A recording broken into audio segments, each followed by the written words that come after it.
Hi, Conductor fans. We just want to give a heads up that this episode contains some explicit verbiage. If you have young listeners around, put in some headphones. Thank you. Hi, and welcome to Conductor, where we are two sisters on a mission to amplify women's voices on the podium. Join us as we interview leaders in the field of choral music, share resources, and build a community for current and future teacher conductors, all while exploring the gender divide. I'm Kyra Starr. And I'm McKenna Stenson, and we are Conductor.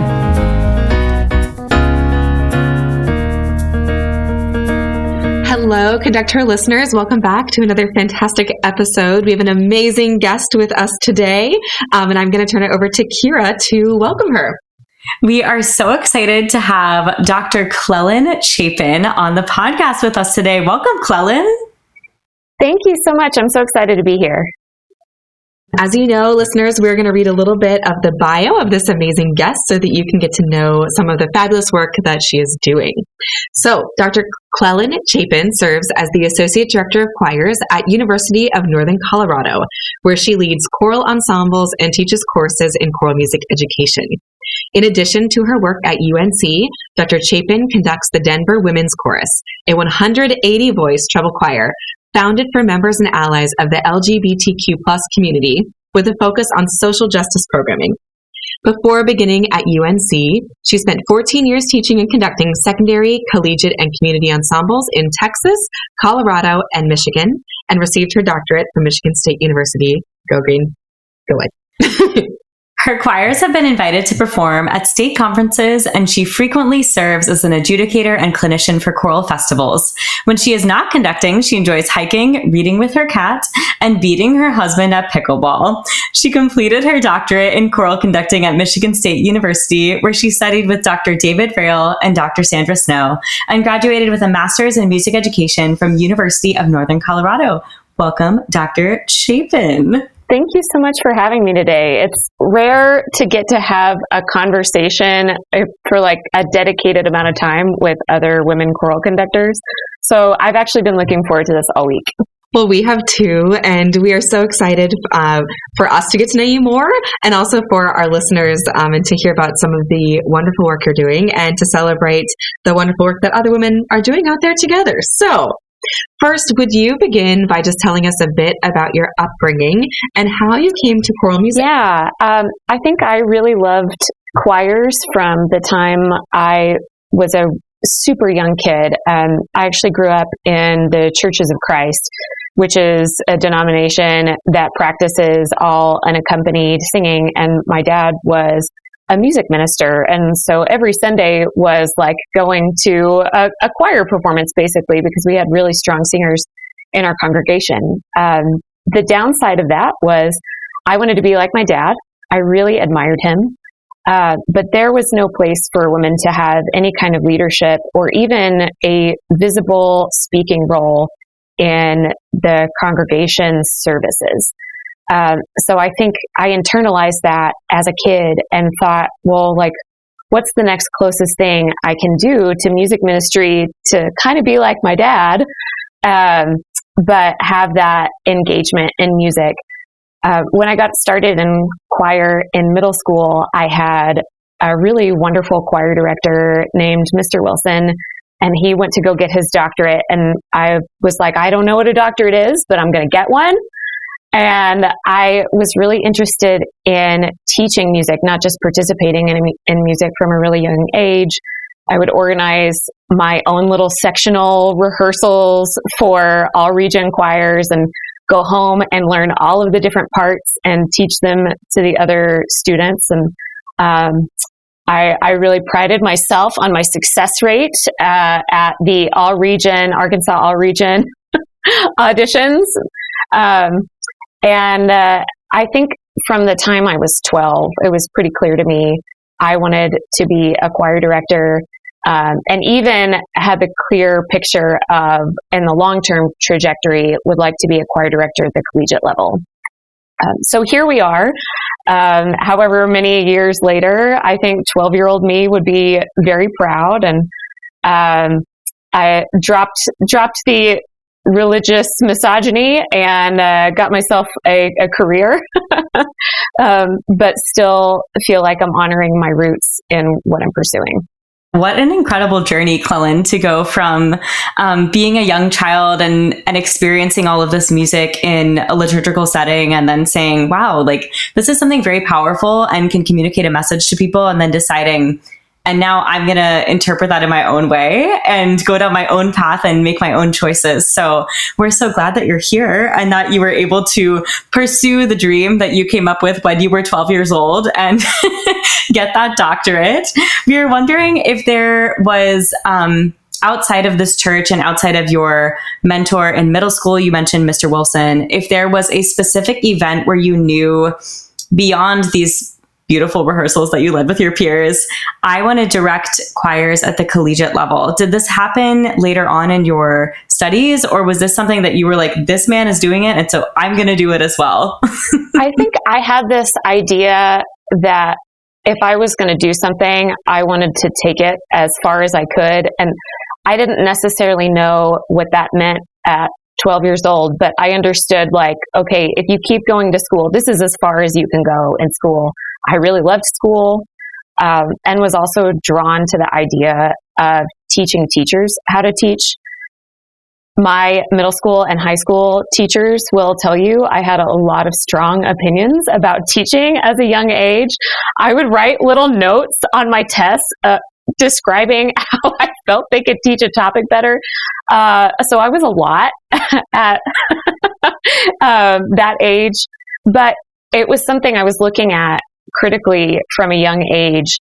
And as far as mentors go, I was really drawn to people who were strong teachers. And in my case, these were not always music teachers. Mr. Wilson was awesome, but I only had him for a year in the 7th grade, so not quite enough to, really leave an impact there. But I had an incredible AP European history teacher who really built autonomy and independence and critical thought into the classroom, which has become a crucial cornerstone of my pedagogy with collegiate ensembles. I had a really amazing piano teacher that we were too poor to afford, but we would make exchanges and work sometimes to pay for lessons when we couldn't afford to pay for the lessons for that month. Mrs. Setliff was amazing. She encouraged me to compose at a young age. And there were also these things. You may have heard of singing schools in like a more historical context. The Churches of Christ actually have kind of a connection with shape note singing tradition, and we had singing schools, and the teachers that were at these singing schools were teaching me 4-part harmony when I was in the 9th grade. So there were a lot of people outside of my school experiences that weren't necessarily choral centric, but really showed me like what it meant to be a good teacher and what it meant to inspire. And I've had to kind of extrapolate that over the years. And now a quick word from our sponsors. Conductor, conductor, conductor, conductor, conductor. The Conductor Choral Series, powered by Music Spoke, is an intentional platform that highlights the voices of women and their allies in the choral music world. This series is designed to elevate and celebrate the contributions of women throughout history, as well as those currently shaping the music scene. Its name, Conductor, intertwines the role of a conductor with the concept of empowerment and the recognition of women in music, a field where their contributions have often been overlooked or underrepresented. The series serves as a celebration of diverse women's voices, composers, conductors, singers, and advocates, by providing access to choral works that reflect their unique perspectives, creativity, and experiences.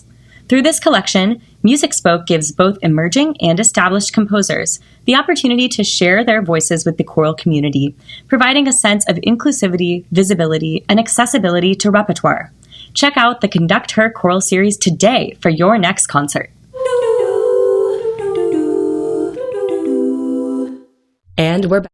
As I got into graduate studies and deeper into my teaching career.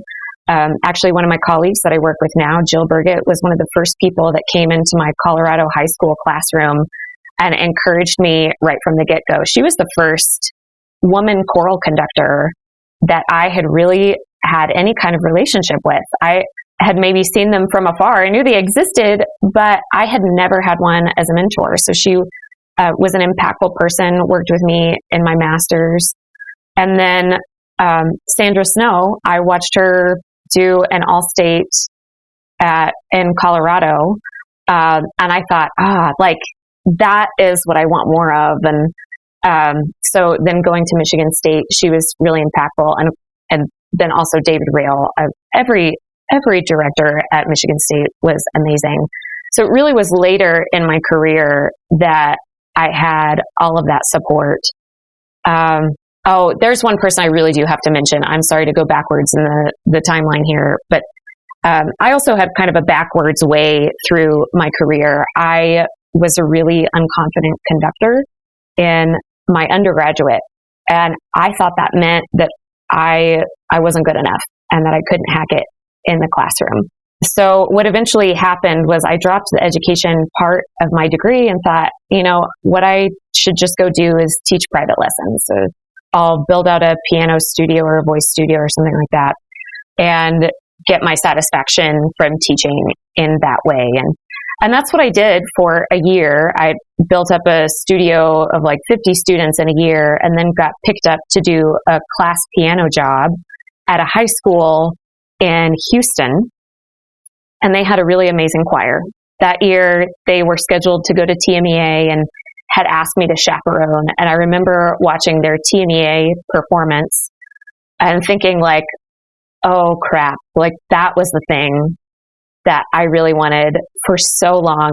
And bless his heart, Scott Houston was the head director at Lamar High School in Houston and took a chance on me when the assistant director retired that year. He allowed me to come on in the assistant position to try this out and see if I could do it. And then ever since then, I was back in the game. So I had a detour there that Scott really helped me back on course for. Well, I just think we should all take a moment and recognize that, Clelyn, you speak so elegantly and are so poised and just always, I've admired the way that you move about space and speak with others. And I just want to compliment you for a moment because in 1 year, building out an entire studio of over 50 students, my jaw literally hit my desk. So I think we also need to recognize that when Clelyn does something, she does it exceptionally well. And it's been a privilege to watch you in the field as someone who got to meet you at Michigan State and has always admired you and the way that you work so beautifully with others. So it's really just a pleasure to get to hear more of your story today. It's just really exciting. And we've been watching you and have been looking forward to interviewing you on the podcast, especially from some really incredible work that we've seen you do with the Denver Women's Chorus. If you're familiar with the podcast, we had an ad last year about a collaboration between Mirabai and the Denver Women's Chorus. And we'd love, Clelyn, if you'd be willing to speak a little bit about the collaborative nature of this group. We know it's a LGBTQ plus support choir. Also, there's some social justice initiatives there. So maybe if you could just tell us a little bit more about the group and some of the projects that you've done with this ensemble. Oh my gosh, this is a big question. And actually something I need to update in my bio is we just very recently changed our name from the Denver Women's Chorus to the Denver Feminist Chorus. We looked at our membership and found that the term women wasn't adequate to describe all of the nuance of our membership. We have many non-binary and transgender singers who are a part of our chorus. And we also wanted to be really overt with our values. So we renamed it to Denver Feminist Chorus. We announced it in our concert less than a month ago. I think that tells you a lot about what we're about in this ensemble. It has been a life-changing event to become the artistic director of this group. They are very community-driven. It's a big job on the artistic director, but the amount that our singers contribute in terms of volunteering and leadership, even music selection, is really incredible. We have so many singers who are very invested in using this as a platform for social justice messaging.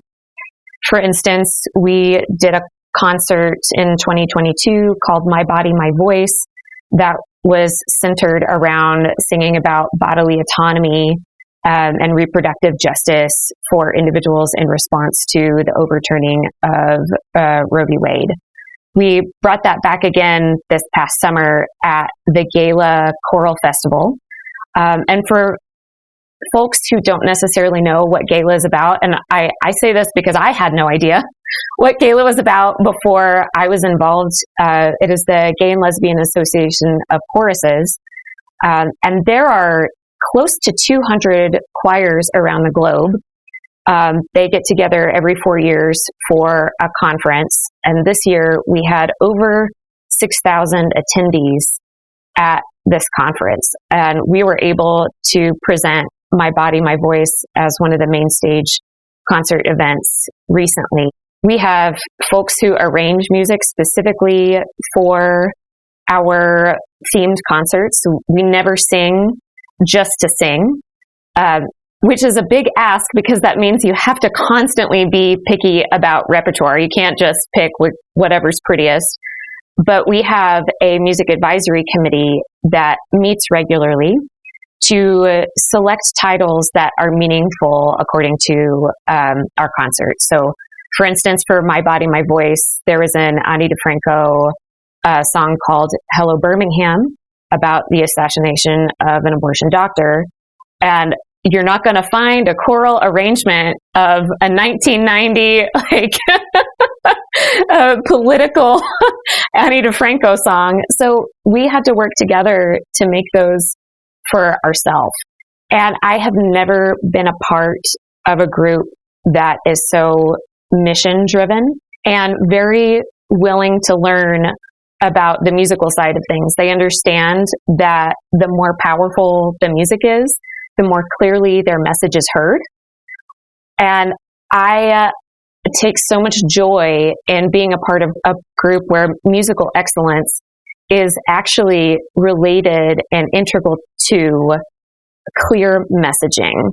And that gives me so much more satisfaction than just trying to be perfect for the sake of recreating some kind of perfect performance or whatever our idea of that is. Last year, we got to do a collaboration with Mirabai and Maura Smiley and the Denver Women's Chorus, now Denver Feminist Chorus, where we had a little professional development workshop that united singer leaders from community groups, community choral conductor groups, music education students, and current public school teachers. And we got together and had a little professional development workshop that really centered around equitable ensemble practices. We're realizing that everybody wants equity in their ensembles. Like, it's this thing that we talk about all the time. And I think especially since 2020, the choral education community at large is very aware of the need for increasing equity, but they don't necessarily have the blueprint for how those are played out. Whereas in the Gala community, they have been working for ensemble equity since their inception. That was the foundation upon which these ensembles were built. And so there are a lot of practices and choral habits that are already mapped out in this community that I feel very strongly that the music education community could draw from and learn from if we had more interaction between our music education worlds and our Gala worlds that we just don't have a ton of opportunity for. We've had very limited opportunities in ACDA. Certainly the They've had the Turtle Creek Chorale, and I think the San Francisco Gay Men's Chorus perform. But generally, these are two separate worlds. And now one of my big soapboxes is like, how do we get these two groups of people to talk to one another and really learn from each other? Because both sides have huge opportunities for growth and expansion and how we approach the choral discipline. Oh, Clelyn, there was just so many good things that you said within that statement. I was drawn immediately to the choice of words that you use, and that goes right into the mission of the Denver Feminist Chorus and the renaming of that ensemble. We were just talking to Morna Edmondson, who is with Electra, and they just changed their name as well. So it's really exciting to see, just like you said, some of these concepts that we talk about in the choral community actually being put into action. And that's one of the reasons that McKenna and I started this podcast, is because there's a lot of talk about things needing to be better. And sometimes it just takes doing some of those things to actually make them become better. And so we're so honored to have you here and love hearing about all of the work that you've done with this incredible organization. And McKenna and I are excited to find out more about what you all are doing over there. It's really a testament to just being where you are and being open to growth. Like Clelyn, just talking about your journey from the very beginning, your roots in a space where women's voices were not allowed to be amplified, and then now being the facilitator of music making with this 180 voice feminist choir and spreading social justice and wanting to put equitable practices into place. I just think that you are such a leader in the field, and it's really great that others will get to hear even more about your voice today, because it's just really beautiful, the work that's happening in your Thank community. you. And thank you for letting me get the world's longest podcast answer out of my system there. Y'all are amazing listeners. It was awesome. It was awesome. And actually, Clelyn, you segued beautifully into the question that we want to ask you next. So you were talking about the things that the music education community can glean from the gala community. And we know that at your institution, you teach coursework in music ed. And we were wondering if you could share some advice that you have for teachers who are in the field within their first 5 years of teaching, who are relatively new to this space. And I loved that you spoke about some of the imposter syndrome that you experienced at the beginning of your career. So maybe you could tell us some advice that you might have for our early teachers, and just anything you would love to share with them. Oh my gosh. I think the thing that I would have wanted to know is that pedagogy is constantly evolving. I wish I had known that I was going to be constantly evolving musically, and in like my knowledge of how to work with voices, just even my basic musicianship. People forget, like, we are becoming better and better musicians as we go throughout our teaching careers. And I think some of our undergrads come out at 21 and will go out and see a choral piece that is maybe a really difficult one and think like, gosh, like, I'm not even sure what I just heard. Like, we didn't cover that in my theory course, and I would not know how to approach that piece in my choral ensemble. That's okay. Don't do it yet.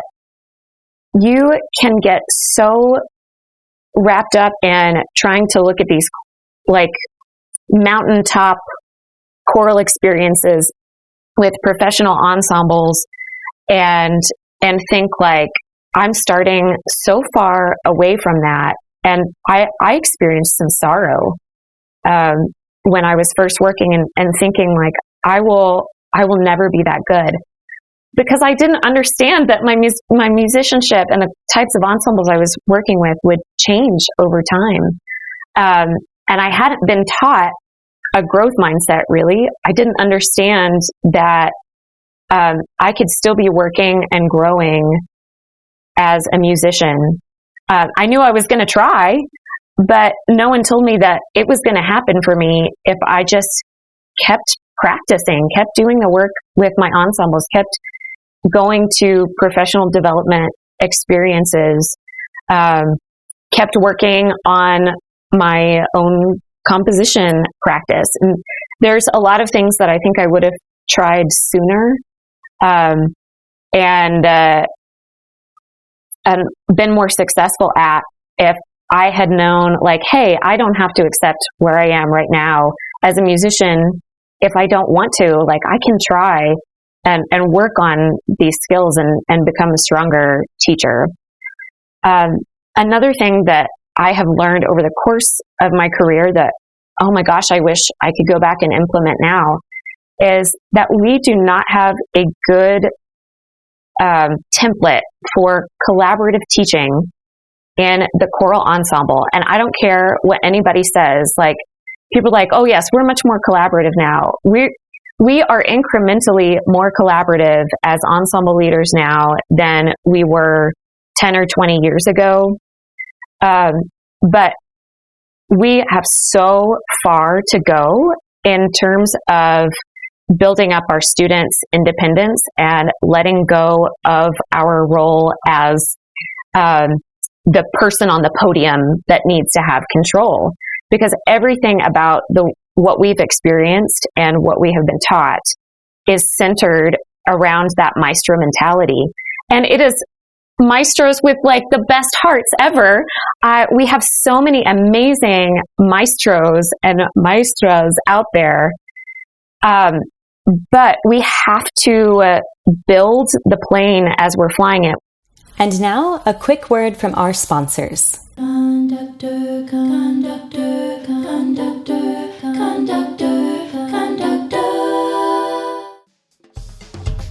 Hey everyone, come check out the newest collaborations with Conductor and Call Time Clothing. Shop the newest designs from your favorite female conductor-owned clothing line, inspired by choir music education, made to order just for you. Get one of your own for $35 Canadian, or about $26 American, plus a flat rate shipping fee. Visit calltimeclothing.com today.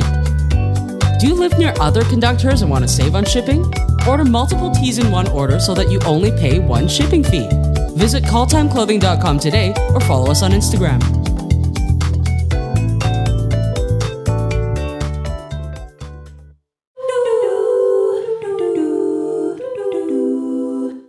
And we're back.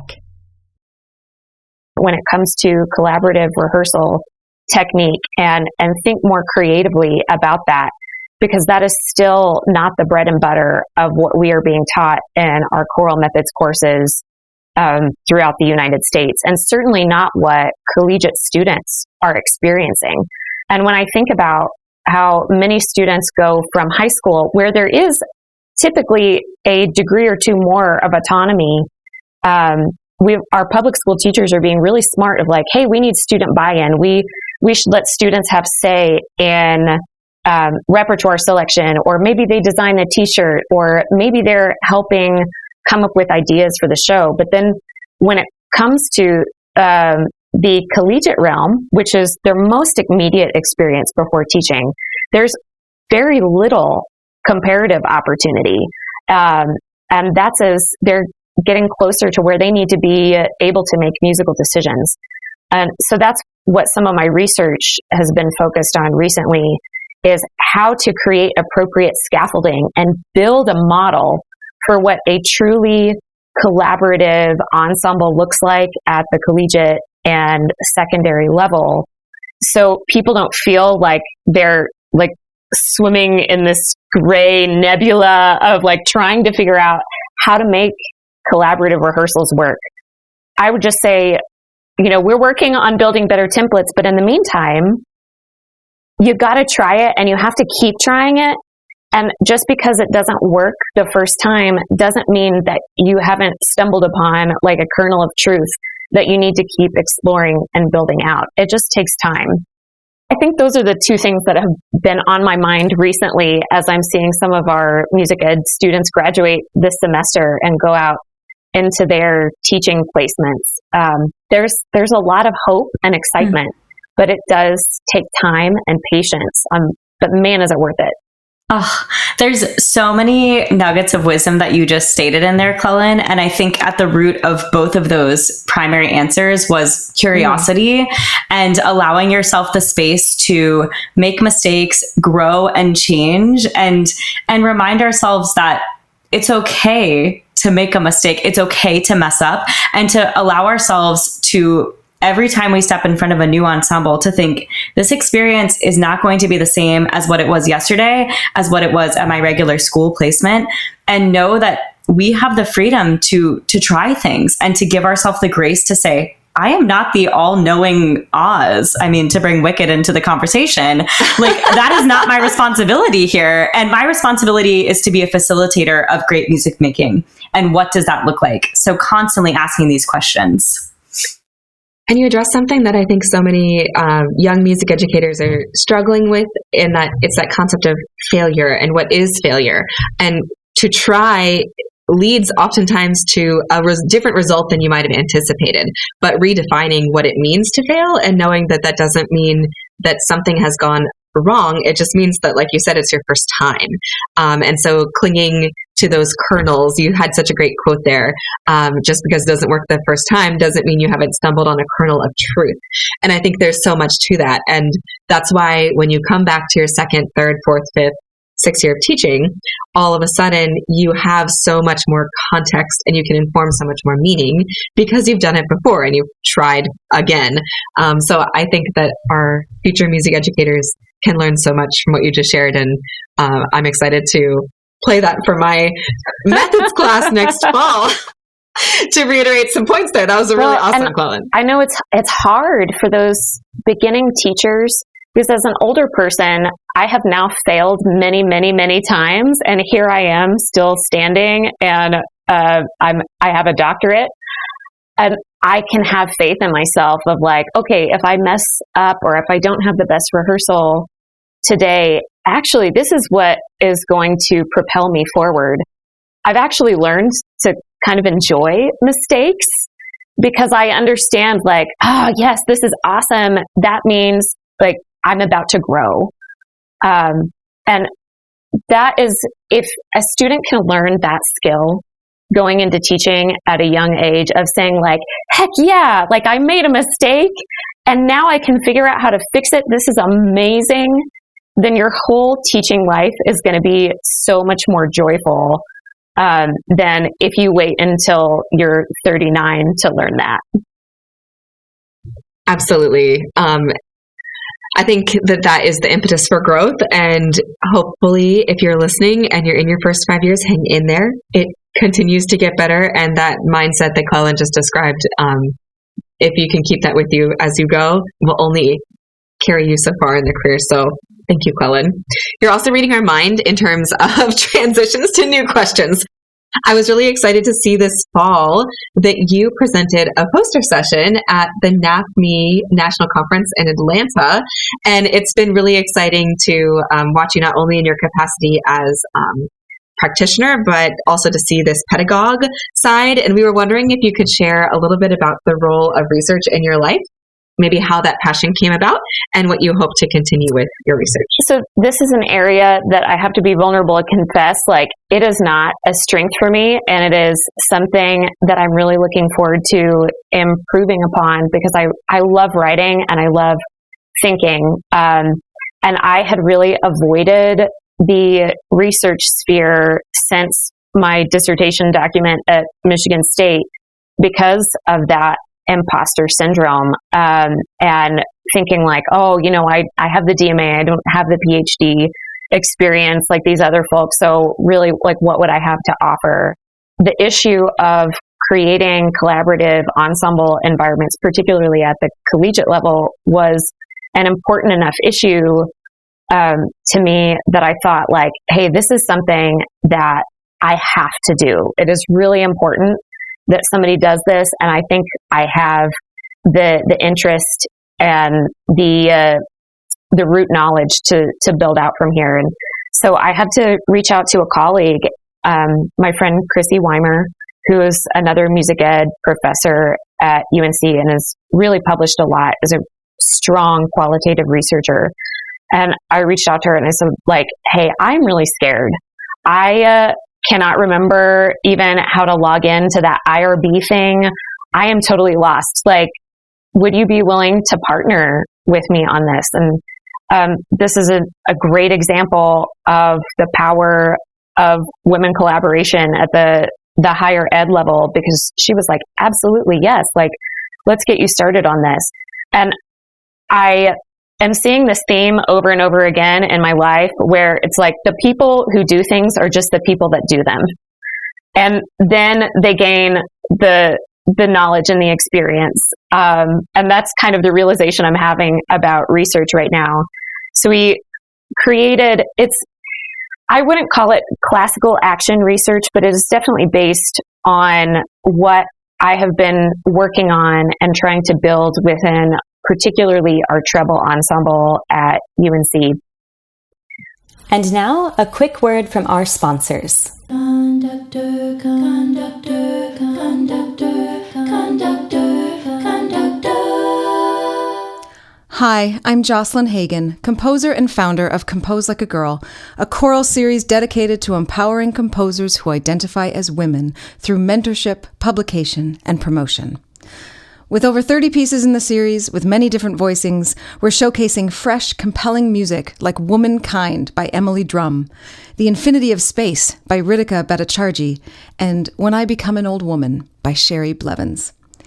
Explore the catalog at jocelynhagan.com/composelikeagirl and graphitepublishing.com. And we're back.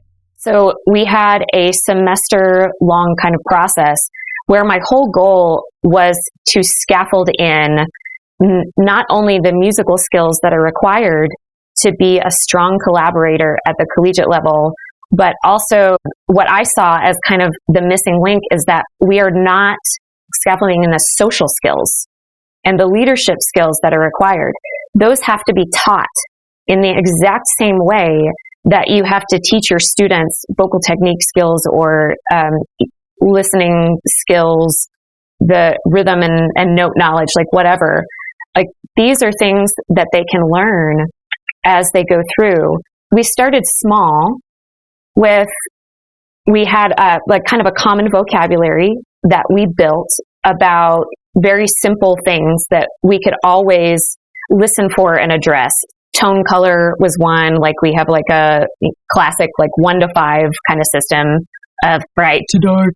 And then we talk about airflow management, and then just how connected or disconnected it is. I mean, the most basic 3 spectrums you can possibly imagine, but they needed those starting scaffolding things of like, here's our 3 core skills where we're always going to be analyzing and thinking about like what this music needs more of or needs less of.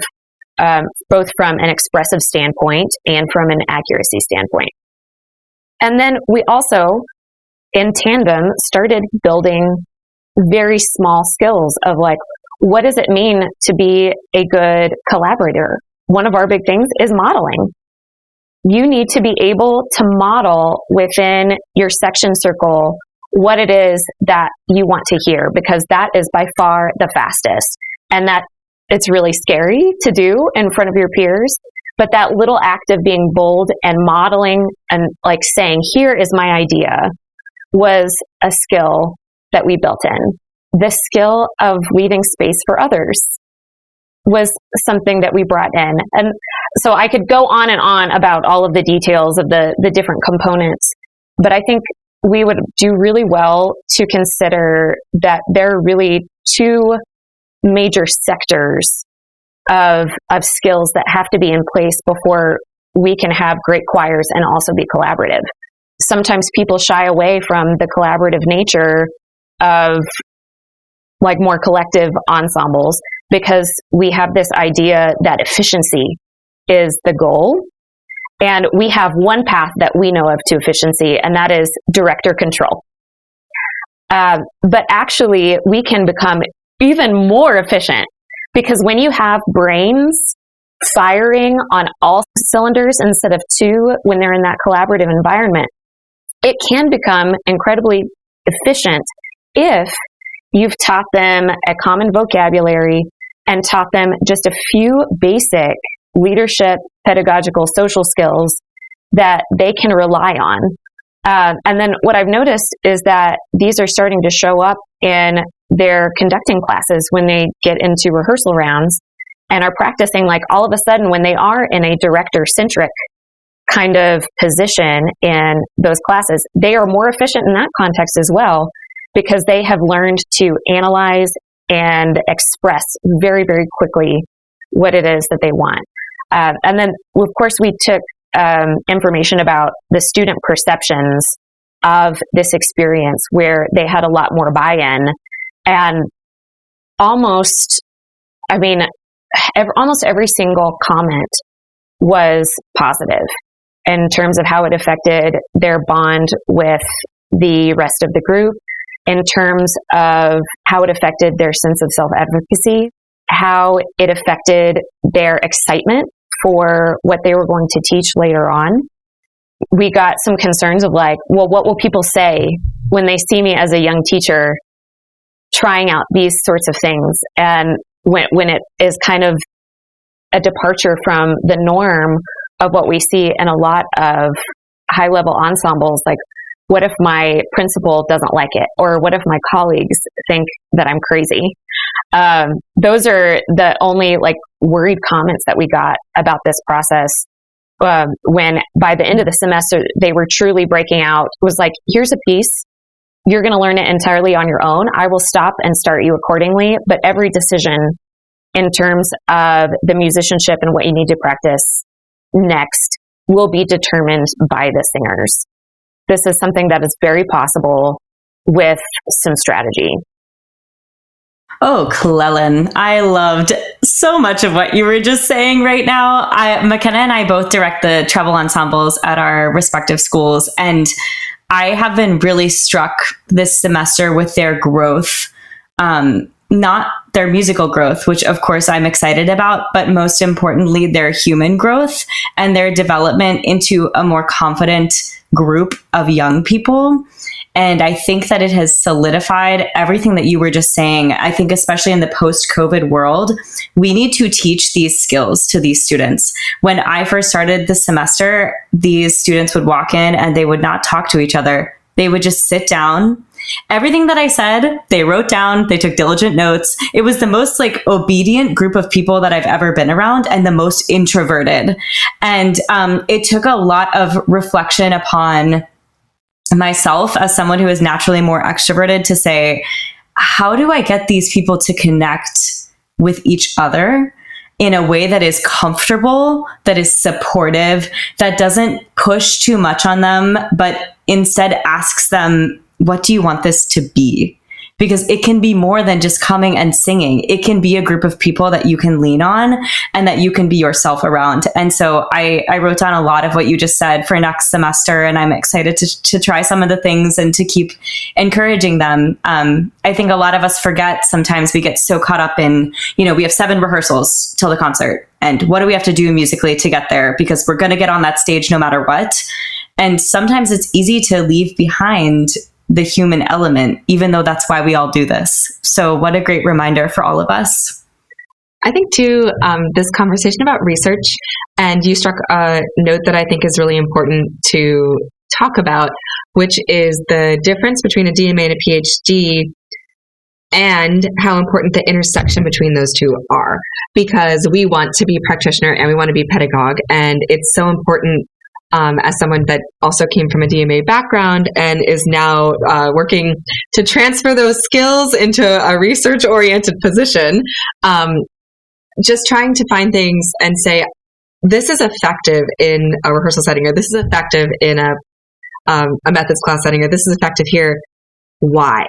And the why is so critical for not only ourselves and our musicians that we're working with, but for future music educators to be able to break down and give specifics and tangibles that our pre-service teachers can take out and actually implement in their first 5 years.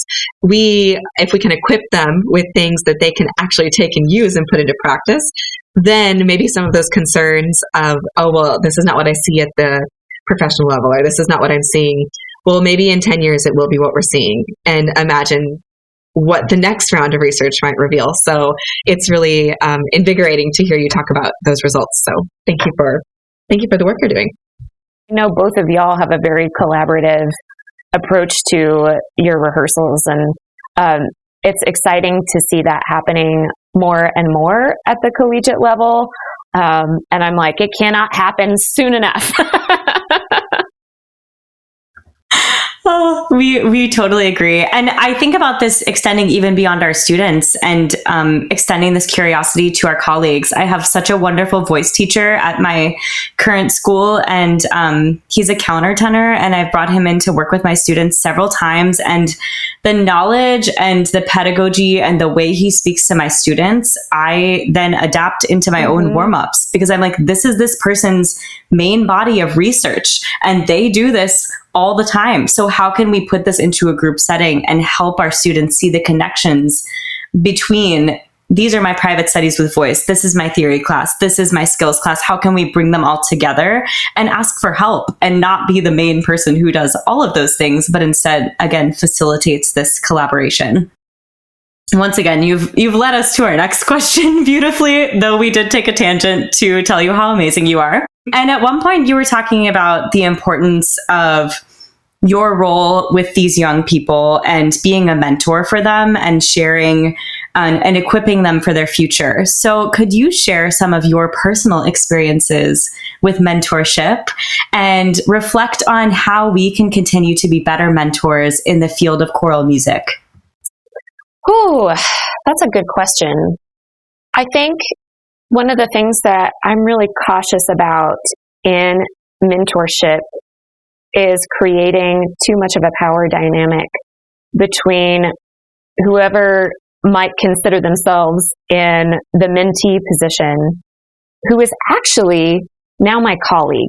We have a lot of students who go out from UNC and are now working as teachers in the field. And it is really hard for them to come into that relationship where they were a student and I was the teacher.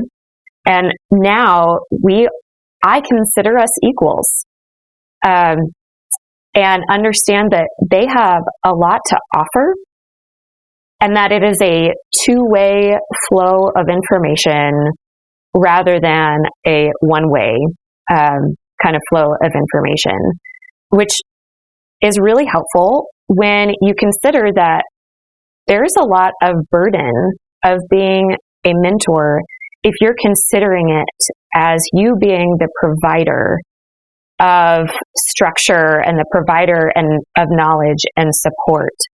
But when you consider all that you can gain, there's, for instance, there is a student of mine who graduated, I think it's been 2 years now. This is her second year out teaching. And she is already engaged at the district level of trying to create more opportunities for elementary students to have more advanced music opportunities within the schools, and called me up and said, hey, would you be willing to have a little music experience day at UNC for elementary students, which is great for us. Like that's amazing that she would reach out and say, I've got this thing that I'm trying to organize and push through in this district. Like, can you help us? That increases our visibility in the community. We all know that those young experiences as a little musician are really impactful and can affect a trajectory. And I think if I had a really top-down relationship with a student, that they would not have necessarily felt comfortable and said like, hey, would you come partner with me in this? And now a quick word from our sponsors. Conductor, conductor, conductor, conductor, conductor. Hey, Kyra. Hey, McKenna. You know what choral directors are always looking for? What? Well, as choral directors, we are always looking for new pieces to program for our upcoming concerts, and Pavon Publishing is proud to have some outstanding women composers and conductors in its catalog. Wow, what are some of the new releases? Well, let me tell you. Canto e Liberta by Diana Saez and Suzette Ortiz for treble voices, piano, and percussion. It was premiered under the direction of Dr. Iris Levine from Conductor Season 1 and is in her Pavan Treble Choral series. Ukrainian composer Irina Alexichuk's Holy Lord of Hosts is stunning and was premiered in the U.S. by Grant Gershon and the LA Master Chorale. Grant has launched his new series with Pavan in support of this remarkable composer. Zenaida Robles, one of the most sought-after female writers, will have her latest composition, The Summit is Nigh, premiered at the ACDA National Convention in Dallas this March. Again, a Conductor Season 2 interviewee. Janaea Robison, conductor of the Lutheran National Choir, has 2 new offerings: an SATB voicing of her successful setting of I Wonder as I Wander, and new editions of Bach's cantata BWV 118, with alternative lyrics that enables performances from Advent and Christmas to Palm Sunday and Easter. Check out Pavan Publishing today at pavanpublishing.com.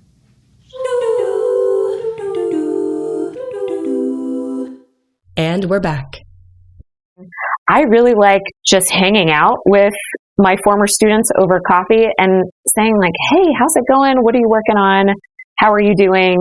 One of my former high school students is actually now the choir director that I taught at in Colorado for a long time. And getting to hear about her experience and just share as a colleague is really enjoyable. And then if I'm asked about advice, then absolutely I will share my perspective.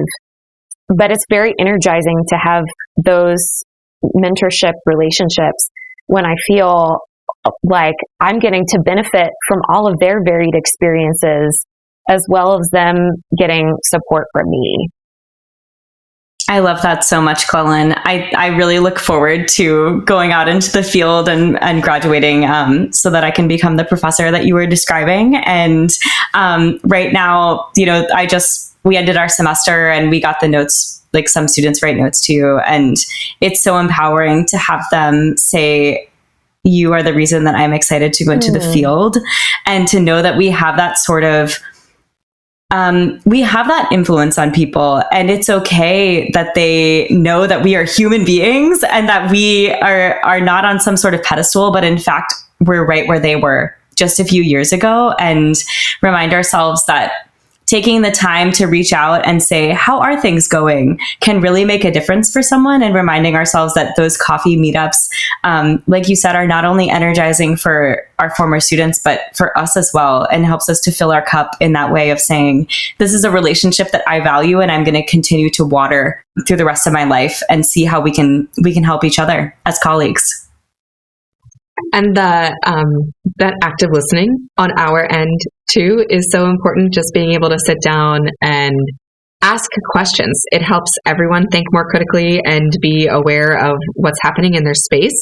And sometimes it can really spark the next big idea for whoever might be there at the table. But I think you were speaking to a really beautiful relationship development where one thing I really value about some of my teachers is if I went in looking for an answer, they would always just ask me more questions.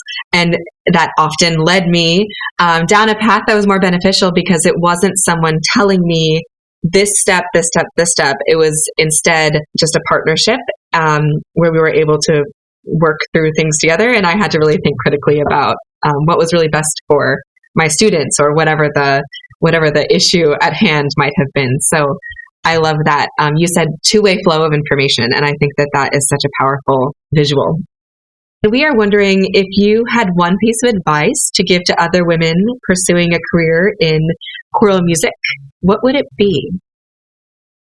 I think the biggest thing that I would tell new women conductors or young women conductors, or honestly, this would apply to anyone, is that the thing that makes you feel othered sometimes, in my case, it was the lack of money and lessons and education that I had growing up that made me feel like an outsider, was actually the thing that has made me special and given me purpose within the discipline.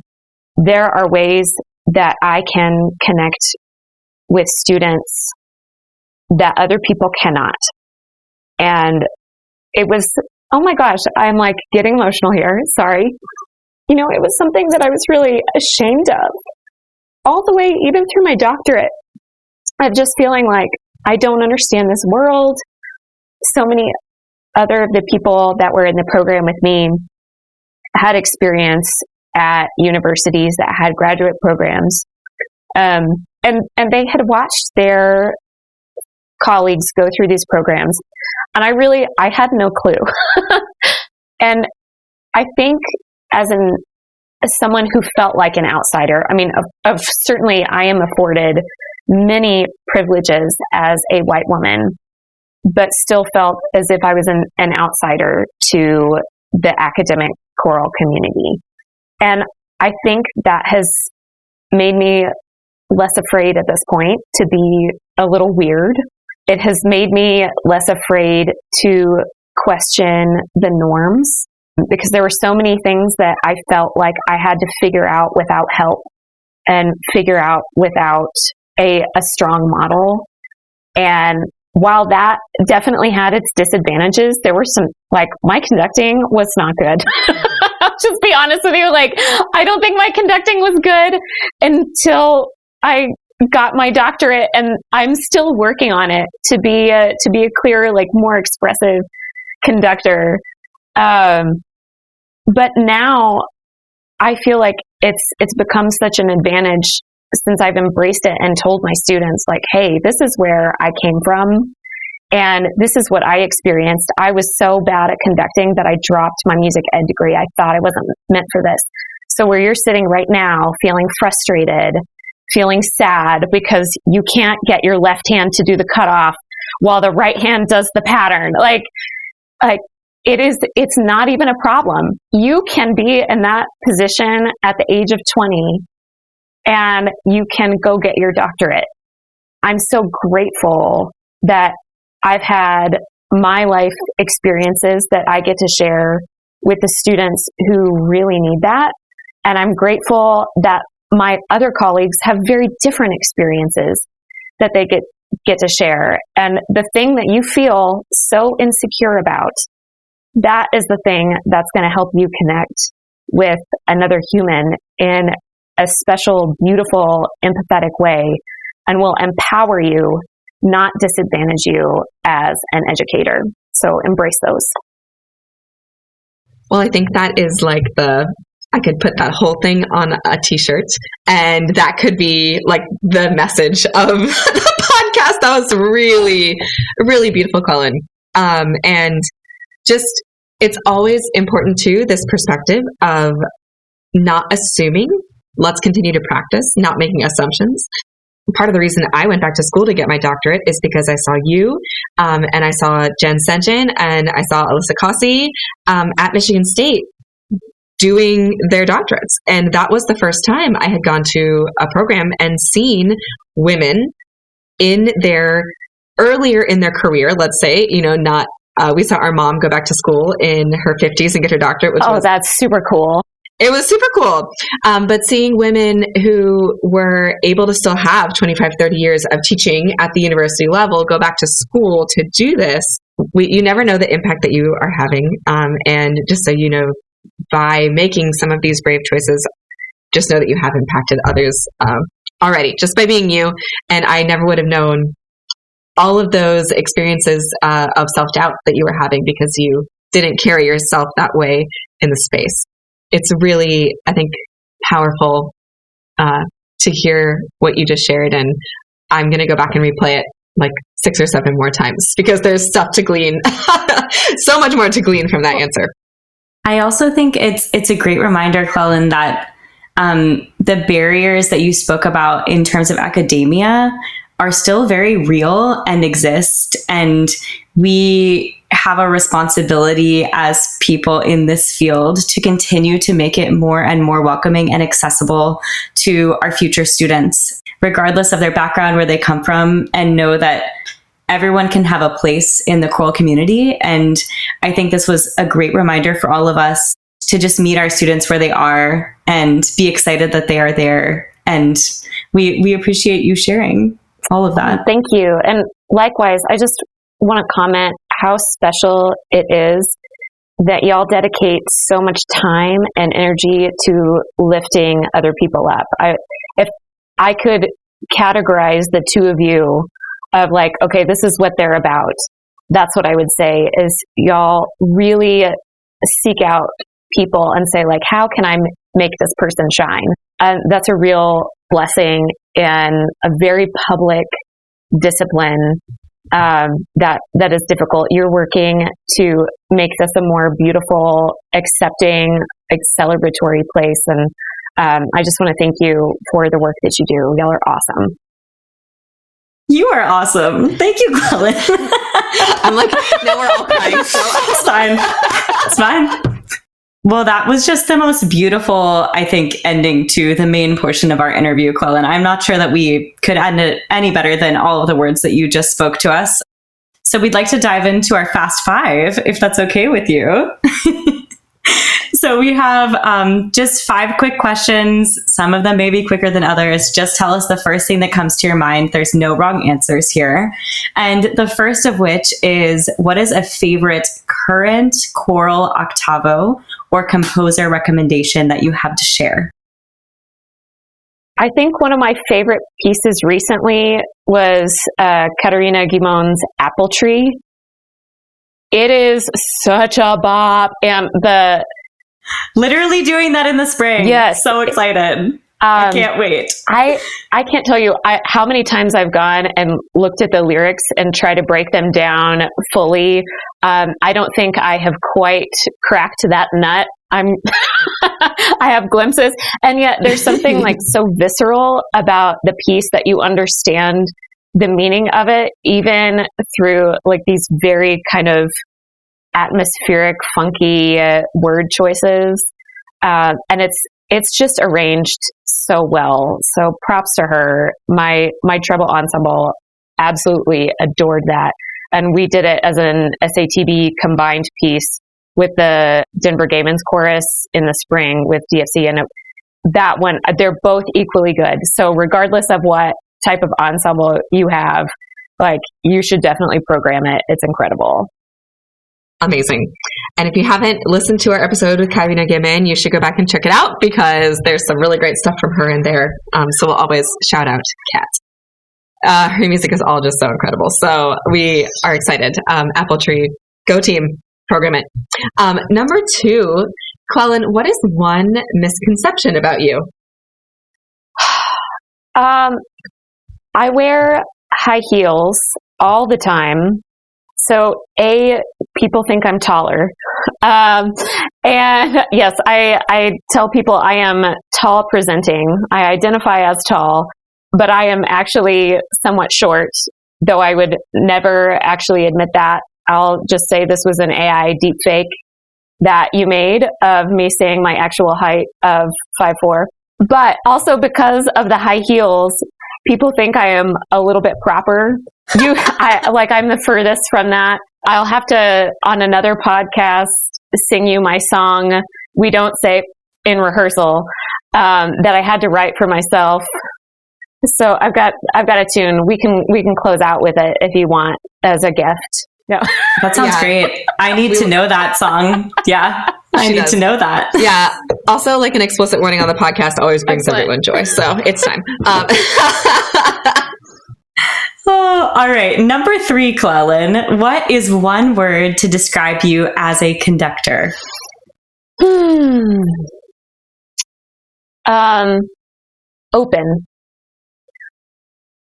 I think, yeah. Generally, my gesture and interpretation and flow in rehearsal, I think that's what I would say is open. That's a beautiful one. I don't think we've had that before. This season, everyone has had a fresh word, which is really exciting. And it's really cool to hear what people think. Okay, something silly. Would you be willing to share a choral blooper that might have taken place in your life? Yes. I mean, I feel like we all have our own respective bloopers about Carol of the Bells. I would be surprised if you hadn't had another one on this. But I think it was like the last ding dong ding. And I was like, y'all, what is up with that sound? Like, you have to wrap your lips around the dong in a high school classroom. And you weren't wrong about that concept. I did have to quit my job the next day. Said, sorry, I cannot return. That's a really good one. Oh, I loved that. That was beautiful. Excellent. Mine was also somewhat phallic in nature, the main one that I can think of. The best ones are. Okay, number 5. The best ones are. Number 5, what is, and we're sure you have many of these, but what is a favorite choral memory?